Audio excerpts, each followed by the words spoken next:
বন্ধুরা রুমাস কিচেনে সবাইকে ওয়েলকাম জানিয়ে আজকে রেসিপি শুরু করছি। আজকে কিন্তু আমি আপনাদের দেখাবো পনির খিচুড়ি।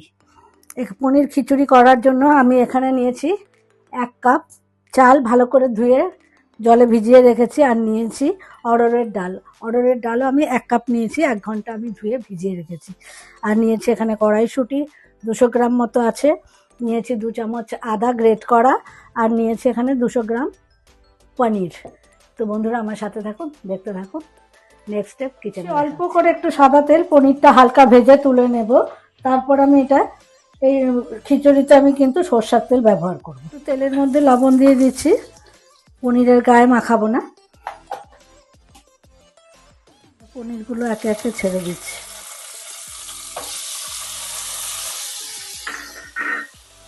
একটু চওড়া চওড়া করে কেটেছি।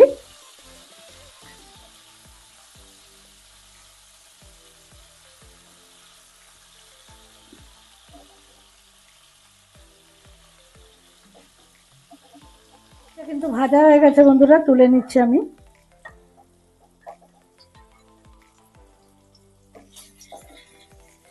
সরষের তেল ব্যবহার করছি। তেলে দিয়ে দিচ্ছি 3টে এলাচ, 1টা শুকনো লঙ্কা, 2টো তেজপাতা, 1 টুকরো দারচিনি এবং সাদা জিরে।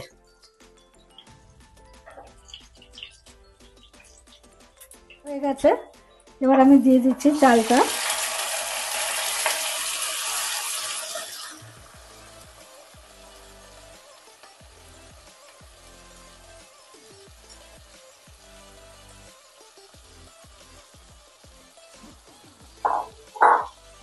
দিয়ে দিচ্ছি ডাল।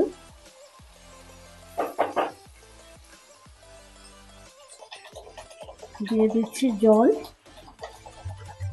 এবার এটা একটু আধা সিদ্ধ হতে সময় দেব, তারপরে বাকি মশলাটা দিচ্ছি।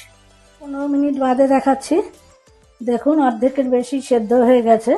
এবার আমি একটু আদা গ্রেট করে রাখা আদাটা দিয়ে দিচ্ছি। কাঁচা আদা আমি এখানে দিচ্ছি কারণ ফ্লেভারটা বেশি ভালো আসে আদার গন্ধটা। এবার দিয়ে দেব হলুদ, স্বাদ মতো লবণ দিয়ে দিচ্ছি, হলুদ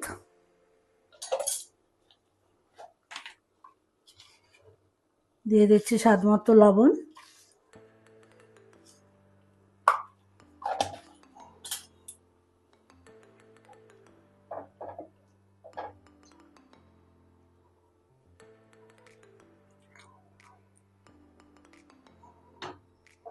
দিয়ে দিচ্ছি, কড়াইশুঁটিগুলো, লঙ্কাগুলো একটু মাঝখান থেকে ভেঙে দিয়ে দিচ্ছি।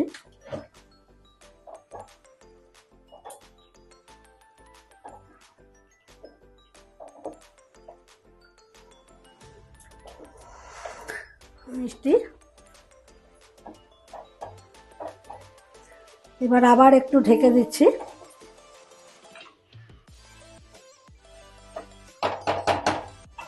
বাদে দেখাচ্ছি। দিয়ে দিচ্ছি একটু ঘি, 1 চামচ। দিয়ে দেবো একটু ভাজা মশলা।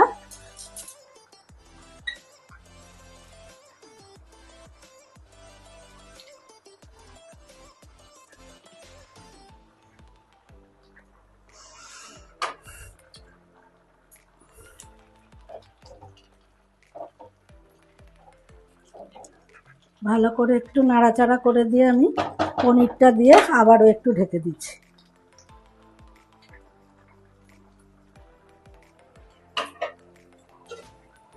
আবার 5 মিনিট বাদে দেখাচ্ছি। বন্ধুরা আরো 10 মিনিট বাদে আমি ঢাকনাটা তুলছি। দেখুন একদম পনির ঝুড়ো খিচুড়ি কিন্তু আমার একেবারেই রেডি। আমি 5 মিনিট স্ট্যান্ডিং টাইমে রাখবো, রেখে আপনাদের সামনে সার্ভ করে দেখাচ্ছি। আর ওপর দিয়ে একটুখানি ধনেপাতা ছড়িয়ে দিচ্ছি। খুব সুন্দর একটা ফ্লেভার আসছে।